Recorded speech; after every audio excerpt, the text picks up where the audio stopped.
बिस्मिल्लाहिर्रहमानिर्रहीम। अस्सलाम वालेकुम स्टूडेंट्स। आज हम फर्स्ट ईयर का चैप्टर नंबर 4 स्टार्ट करेंगे। इस चैप्टर में हम work, power and energy in तीन टॉपिक्स को डिस्कस करेंगे। तो पहला टॉपिक हमारे पास है वर्क डन, और वर्क डन में हम एक आसान केस से अपनी डिस्कशन को स्टार्ट करेंगे जो हमारे पास है work done by constant force. तो स्टूडेंट्स, डेली लाइफ में ये समझा जाता है कि अगर कोई इंसान सुबह से लेकर शाम तक कोई फिज़िकल एफर्ट कर रहा है, या कोई इंसान सुबह से लेकर शाम तक बैठा कोई प्लान कर रहा है, कुछ सोच रहा है, यानी वो अपने दिमाग को इस्तेमाल कर रहा है, मेंटल एफर्ट कर रहा है, तो हम ये कहते हैं कि उस बंदे ने सुबह से लेकर शाम तक बहुत ज़्यादा काम किया है, बहुत ज़्यादा वर्क किया है। लेकिन फिज़िक्स जो है वो इस चीज़ को वर्क नहीं मानती, क्योंकि कोई इंसान जो है वो सुबह से शाम तक सोचता रहता है, यानी अपने दिमाग को खर्च करता है। तो फिज़िक्स ये कहती है कि उस पर्सन ने कोई भी वर्क नहीं किया अगर वो बैठा सोचता ही रहा है। तो फिज़िक्स में वर्क जो है उसका दो क्वांटिटीज़ के साथ ताल्लुक़ है स्टूडेंट्स। वर्क जो है उसको हम डिस्कस करते हैं in terms of force and displacement. तो फिज़िक्स में जब भी वर्क की बात होगी तो सबसे पहले हमारे पास एक क्वांटिटी आएगी जिसका नाम होगा फोर्स, और दूसरी क्वांटिटी हमारे पास आएगी डिस्प्लेसमेंट। तो जब भी हम वर्क को डिस्कस करेंगे फिज़िक्स में तो उसमें हम फोर्स और डिस्प्लेसमेंट की बात करेंगे। फोर्स के बारे में मैंने आपको बताया है कि फोर्स एक एजेंसी होती है जो किसी भी पार्टिकल को या मोशन में ले आती है, अगर वो रेस्ट में है तो उसे मोशन में ले आती है, या वो रेस्ट में है उसको मोशन में लाने की कोशिश करती है। और तीसरी बात मैंने आपको बताई थी कि अगर वो पार्टिकल पहले से मूव कर रहा है तो फोर्स या तो उस पार्टिकल को रोक सकती है, या फिर फोर्स उस पार्टिकल को रोकने की कोशिश करती है। तो फोर्स के बारे में मैंने आपको अभी बताया। और डिस्प्लेसमेंट हमारे पास होता है चेंज इन पोजीशन, यानी अगर पार्टिकल जो है वो अपनी पोजीशन को चेंज करता है एक स्ट्रेट लाइन के अलोंग, तो हम कहेंगे उस पार्टिकल ने डिस्प्लेसमेंट कवर कर लिया है। और किसी भी पार्टिकल को डिस्प्लेसमेंट कवर करवाने के लिए, उसकी पोजीशन को चेंज करवाने के लिए हमें उस पर फोर्स लगाना पड़ेगी। अब हम अपने मेन टॉपिक की बात करते हैं जिसमें हमने डिस्कस करना है कि एक कांस्टेंट फोर्स जब वर्क करे तो हम उस वर्क डन को किस तरह से फाइंड कर सकते हैं। तो पहले हमें यह पता होना चाहिए कि कांस्टेंट फोर्स क्या है।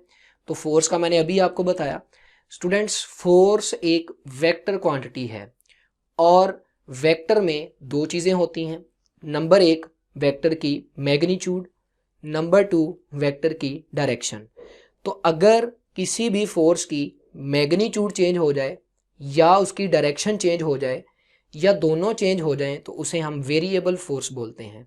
लेकिन अगर एक फोर्स किसी पार्टिकल पर लग रही है और फोर्स लगते दौरान वक्त गुजरने के साथ साथ उस फोर्स की ना तो मैग्नीट्यूड चेंज होती है और ना ही उसकी डायरेक्शन चेंज होती है, तो फिर हम उस फोर्स को कांस्टेंट फोर्स बोल सकते हैं। फॉर एग्जांपल, आप कार के एक्सेलरेटर को दबा रहे हैं, तो अगर आपने एक्सेलरेटर पर एक ख़ास फोर्स लगा रखी है और फॉर एग्जांपल वो फोर्स लगाने से कार 40 मीटर पर सेकंड से मूव कर रही है, जब तक आप उस एक्सेलरेटर पर फोर्स को बढ़ाएंगे नहीं या फोर्स को कम नहीं करेंगे, उस कार की वेलोसिटी में चेंज नहीं आएगा।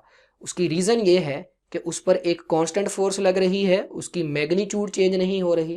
तो अगर पार्टिकल पर कांस्टेंट फोर्स लगेगी तो वो कांस्टेंट वेलोसिटी के साथ मूव करता रहेगा। तो ऐसी फोर्स जिसकी मैग्नीट्यूड और डायरेक्शन जो है वो दोनों सेम रहती हैं, यानी फोर्स लगते दौरान ना तो उस फोर्स की मैग्नीट्यूड चेंज होती है और ना डायरेक्शन चेंज होती है, उसे हम कांस्टेंट फोर्स कहते हैं। अब हमने work done by constant force की एक्सप्लेनेशन करनी है। तो स्टूडेंट्स, मेरे पास ये एक ऑब्जेक्ट है। इस ऑब्जेक्ट का फ़र्ज़ कर लें हमारे पास जो मैस है वो m है, और हम इस ऑब्जेक्ट को इस पोजीशन A से मूव करवा के इस पोजीशन B तक लेके जाना चाहते हैं। तो अगर हम इसको A से B तक लेकर जाना चाहते हैं तो यहाँ पर रेस्ट में है। न्यूटन ने कहा था अगर एक ऑब्जेक्ट रेस्ट में है उसको मोशन में लाने के लिए हमें एक एक्सटर्नल अनबैलेंस फोर्स लगानी पड़ेगी। तो फ़र्ज़ कर लें मैं इस ऑब्जेक्ट पर इस डायरेक्शन में एक फ़ोर्स लगाता हूँ और उस फोर्स को मैं F से रिप्रेजेंट कर देता हूँ। और मैं ये सपोज करता हूँ कि जब मैं इस ऑब्जेक्ट को इस पॉइंट A से मूव करवा के इधर को लेके जाता हूँ, तो इधर को ले जाते दौरान इस पर ये जो फोर्स लग रही है ना इसकी मैग्नीट्यूड चेंज होती है, यानी अगर ये 10 न्यूटन है तो 10 न्यूटन ही रहती है, और डायरेक्शन भी इसकी मैं हमेशा इधर को ही रखता हूँ, तो फिर इसे मैं कांस्टेंट फोर्स बोलूँगा। इस कांस्टेंट फोर्स की वजह से इस केस में कितना वर्क हुआ हमने वो फाइंड करना है। तो स्टूडेंट्स फोर्स हमने लगाई इधर को, पार्टिकल जो है वो डिस्प्लेसमेंट B इसी डायरेक्शन में कवर कर रहा है, यानी A से B की तरफ जा रहा है, तो ये मेरे पास उस पार्टिकल के डिस्प्लेसमेंट की डायरेक्शन आ गई। यानी इस पार्टिकल की पोजीशन में जो चेंज आ रहा है वो A से B की डायरेक्शन में आ रहा है। तो मैं कह सकता हूँ कि यहाँ पर फोर्स लग रही है along direction of motion. Direction of motion हमारे पास ये है A से B की तरफ, जिसको हमने डिस्प्लेसमेंट से रिप्रेजेंट किया है। तो इसी बात को हम ये भी कह सकते हैं कि फोर्स जो है वो पैरेलल है डिस्प्लेसमेंट के। फोर्स भी एक वेक्टर, डिस्प्लेसमेंट भी एक वेक्टर, और यहाँ पर देखें ये दोनों जो हैं ये सेम डायरेक्शन में हैं, लिहाजा मैं फोर्स को कह सकता हूँ कि वो डिस्प्लेसमेंट के पैरेलल है। अब हमने इस फोर्स की वजह से वर्क निकालना है। तो स्टूडेंट्स याद रखिएगा, जब फोर्स और डिस्प्लेसमेंट दोनों सेम डायरेक्शन में हों, दोनों एक दूसरे के पैरेलल हों, यानी force in direction of motion हो, तो फिर हम वर्क डन निकालने के लिए उस फोर्स की मैग्नीट्यूड और उस डिस्प्लेसमेंट की मैग्नीट्यूड को आपस में मल्टीप्लाई कर देंगे। तो यहाँ पे हमारे पास वर्क डन आएगा magnitude of force multiplied by magnitude of displacement, और इसी को मैं लिख सकता हूँ work done is equal to force की मैग्नीट्यूड को मैं F से रिप्रेजेंट कर देता हूँ और डिस्प्लेसमेंट की मैग्नीट्यूड को मैं D से रिप्रेजेंट कर देता हूँ। तो इस केस में हमारे पास जो वर्क डन आएगा वो FD के इक्वल आ जाएगा। अगर आपने 3 न्यूटन फोर्स लगाई और इस पार्टिकल ने यहाँ से यहाँ तक जाने में 10 मीटर डिस्प्लेसमेंट कवर किया, तो 10 × 3 हमारे पास जो है वो 30 हमारे पास जो है वो वर्क डन आ जाएगा। इसके बाद बात करते हैं वर्क डन के यूनिट की। तो स्टूडेंट्स फोर्स और डिस्प्लेसमेंट से वर्क आ रहा है। फोर्स का यूनिट होता है न्यूटन और डिस्प्लेसमेंट की मैग्नीट्यूड लेंथ होती है और लेंथ का यूनिट होता है मीटर। लिहाजा हमारे पास वर्क का जो यूनिट आ जाएगा वो आ जाएगा न्यूटन मीटर। इसके बाद हम बात करते हैं कि न्यूटन मीटर जो है इसे हम जॉल भी बोलते हैं। लिहाजा हम ये कह सकते हैं कि वर्क का ऐसा यूनिट जो है वो हमारे पास न्यूटन मीटर है या जॉल है। यहाँ से हम चाहें तो 1 जॉल को भी डिफाइन कर सकते हैं। तो स्टूडेंट्स अगर हमें ये वाली साइड जो है ये 1 चाहिए, यानी 1 जॉल हमें चाहिए, तो 1 जॉल इक्वल होगा 1 न्यूटन इंटू 1 मीटर। तो यहाँ पे मैं लिखूँगा 1 न्यूटन मल्टीप्लाइड बाय 1 मीटर। यानी अगर एक पार्टिकल पर हम 1 न्यूटन फोर्स लगाएं और वो पार्टिकल 1 मीटर डिस्प्लेसमेंट कवर कर जाए, तो हमने जो वर्क किया होगा उसकी वैल्यू 1 जॉल होगी। तो ये पेपर में अलहदा शॉर्ट आता है, वो कहता है डिफाइन जॉल, तो आप इसे डिफाइन करेंगे। If 1 newton force is applied on a particle and it covers 1 metre displacement, then work is said to be 1 joule. इसके बाद स्टूडेंट्स बात होती है वर्क की डायमेंशंस की। तो मैंने आपको बताया था 2 क्वांटिटीज़ के प्रोडक्ट से अगर हमारे पास एक नई क्वांटिटी आए, तो उस नई क्वांटिटी की जो डायमेंशन होती है वो इन क्वांटिटीज़ की डायमेंशन को मल्टीप्लाई करने से मिल सकती है। तो अगर मैं फोर्स की डायमेंशन को डिस्प्लेसमेंट की डायमेंशन से मल्टीप्लाई करवा दूँ तो मुझे वर्क की डायमेंशन मिल जाएगी। तो फोर्स की डायमेंशन हमारे पास होती है ML_T-2 और साथ में हमारे पास है डिस्प्लेसमेंट लेंथ है और लेंथ की हमारे पास डायमेंशन होती है कैपिटल L।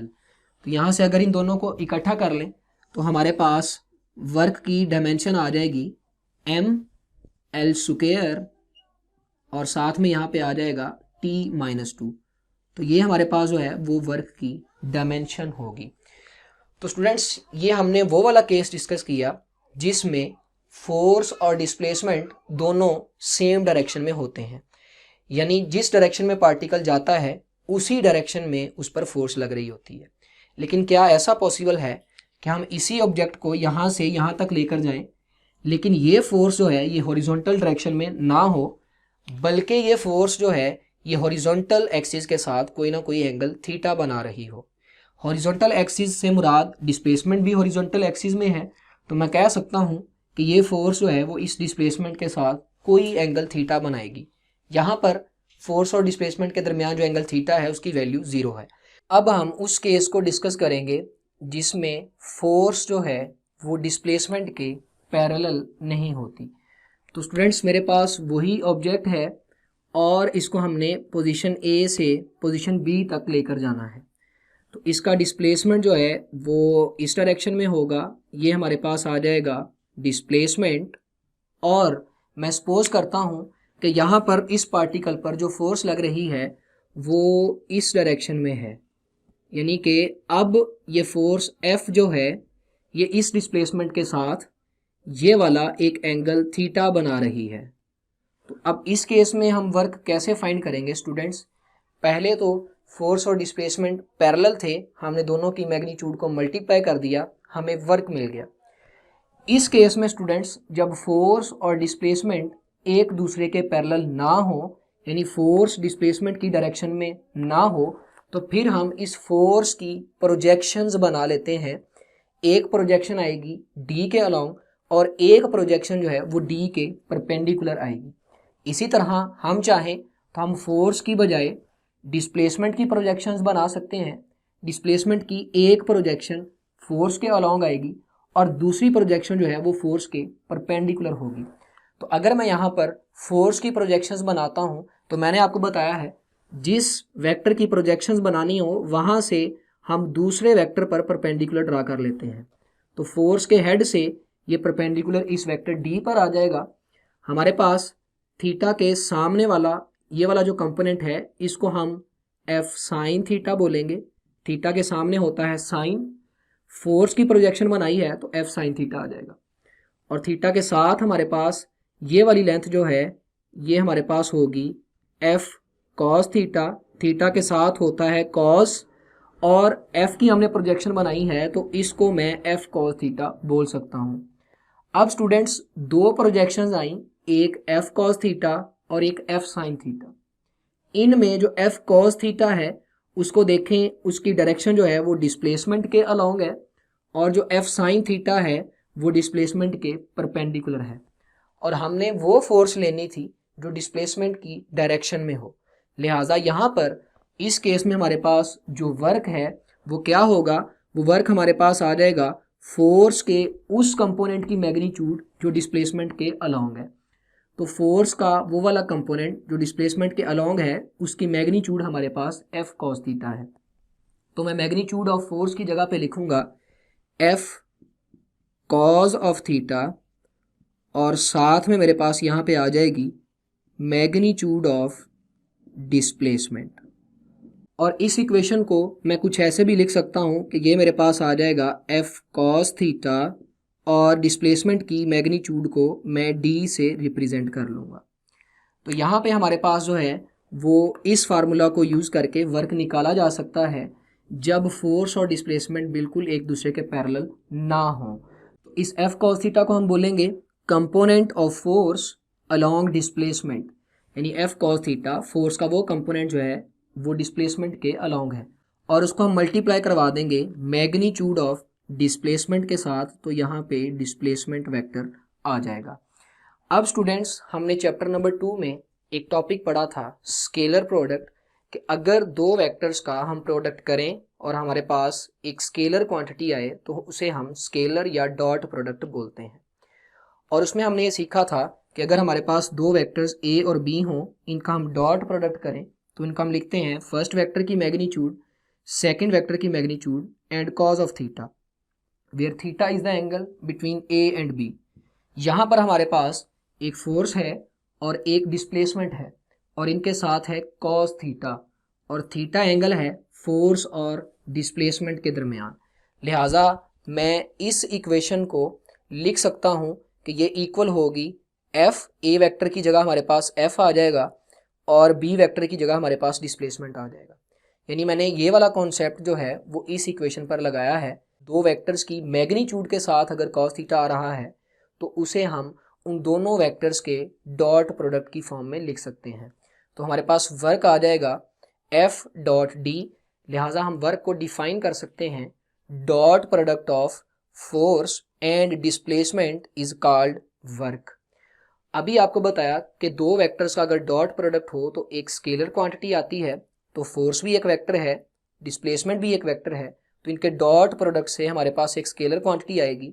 लिहाजा हम ये कह सकते हैं कि वर्क जो है वो एक स्केलर क्वांटिटी है। इसके बाद स्टूडेंट्स हम इस फार्मूला में थीटा की डिफरेंट वैल्यूज़ के लिहाज से वर्क की वैल्यूज़ को फाइंड करेंगे। तो केस 1 मैंने लिया है। इसमें सपोज कर लें कि हमारे पास जो फोर्स है वो पैरेलल है डिस्प्लेसमेंट के। तो अगर फोर्स डिस्प्लेसमेंट के पैरेलल हो जाएगी तो दोनों वेक्टर्स के दरमियान ये एंगल थीटा 0 हो जाएगा, और इसी इक्वेशन को हम लिखेंगे work is equal to F D और साथ में आ जाएगा कॉज ऑफ 0 डिग्री। कॉज 0 1 होता है, लिहाजा हमारे पास यहाँ से वर्क डन जो है वो एफ डी के इक्वल आ जाएगा। अगर फोर्स न्यूटन में है, डिस्प्लेसमेंट मीटर में है, तो इस केस में हमारे पास वर्क जो है वो एफ डी जॉल होगा। सेकंड केस हम ले लेते हैं जिसमें हमारे पास पार्टिकल पर लगने वाली फोर्स परपेंडिकुलर है डिस्प्लेसमेंट के। तो अगर फोर्स डिस्प्लेसमेंट के परपेंडिकुलर हो जाएगी तो फोर्स और डिस्प्लेसमेंट के दरमियान ये वाला एंगल थीटा जो है ये 90 हो जाएगा।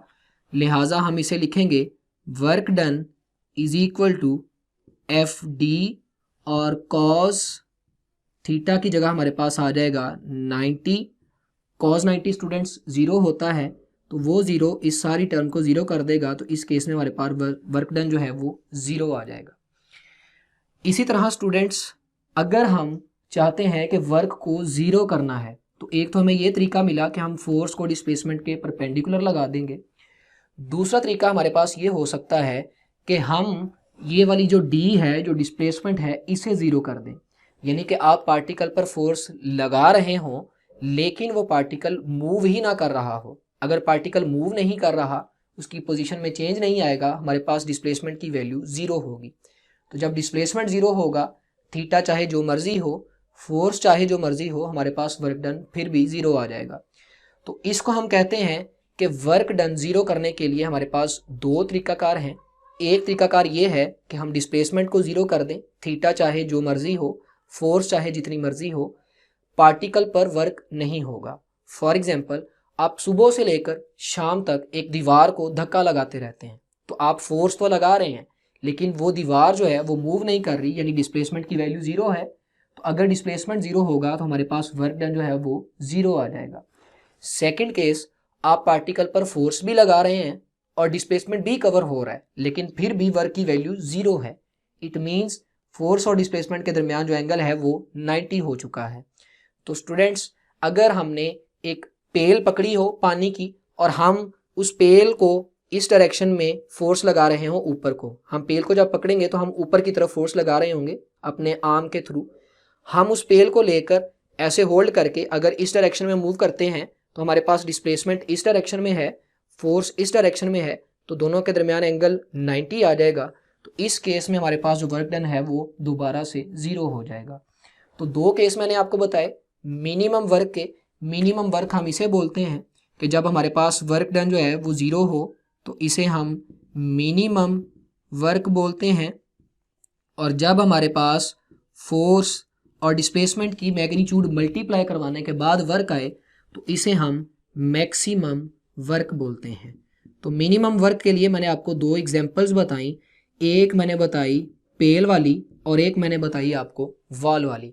तो पेपर में शॉर्ट क्वेश्चन आता है कि मिनिमम वर्क को एक्सप्लेन करें, तो उसमें अगर आप डी को 0 कर रहे हैं और वर्क 0 बना रहे हैं तो फिर आप वॉल वाली एग्जाम्पल लिखेंगे, और अगर आप थीटा को 90 करके वर्क 0 कर रहे हैं तो फिर आप पेल वाली एग्जाम्पल लिखेंगे।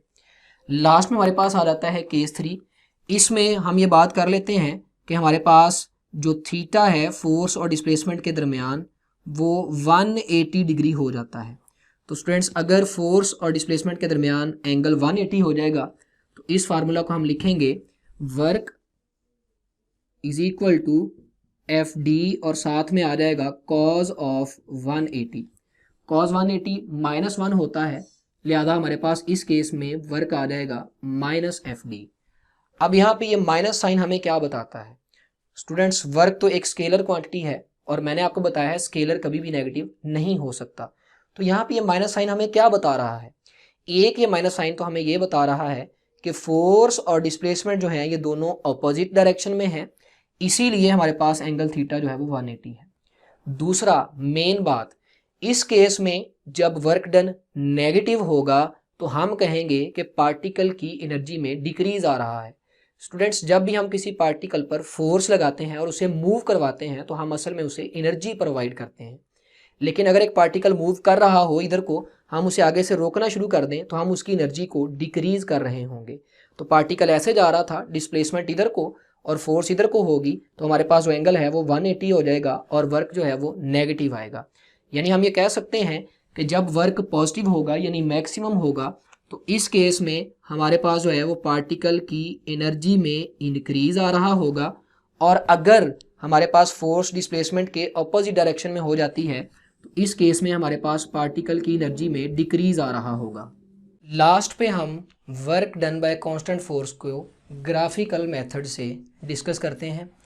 इसमें मैंने ये दो एक्सिस लिए हैं, फोर्स और डिस्प्लेसमेंट के दरमियान ग्राफ बनाने के लिए डिस्प्लेसमेंट को ले लिया है हॉरिजॉन्टल एक्सिस पर और फोर्स को ले लिया है वर्टिकल एक्सिस पर। हमने कहा था हम work done by constant force को डिस्कस कर रहे हैं। कांस्टेंट फोर्स की ना मैग्नीट्यूड चेंज होती है और ना ही डायरेक्शन चेंज होती है, और उस फोर्स के लगने से पार्टिकल जो है वो डिस्प्लेसमेंट कवर करता जाता है।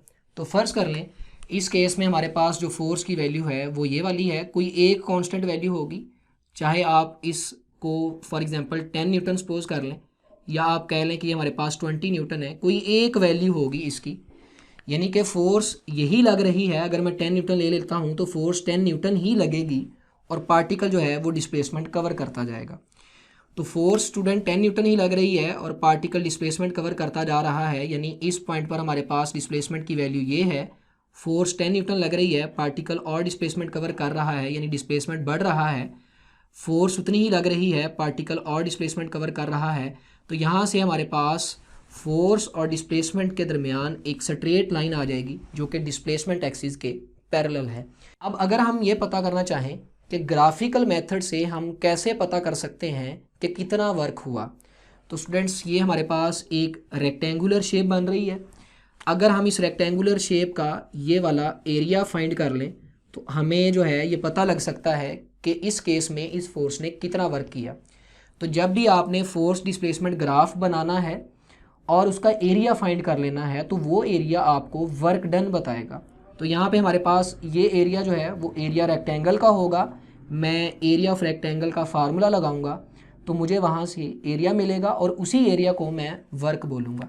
लिहाजा मैं ये कह सकता हूँ कि हमारे पास जो एरिया होगा, area of force displacement graph gives work done.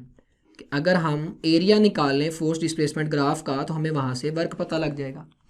Rectangle का एरिया जो है उसका फार्मूला स्टूडेंट्स हमारे पास होता है एरिया इक्वल्स टू बेस हमारे पास होगी और साथ में हम हाइट को मल्टीप्लाई करवा देंगे।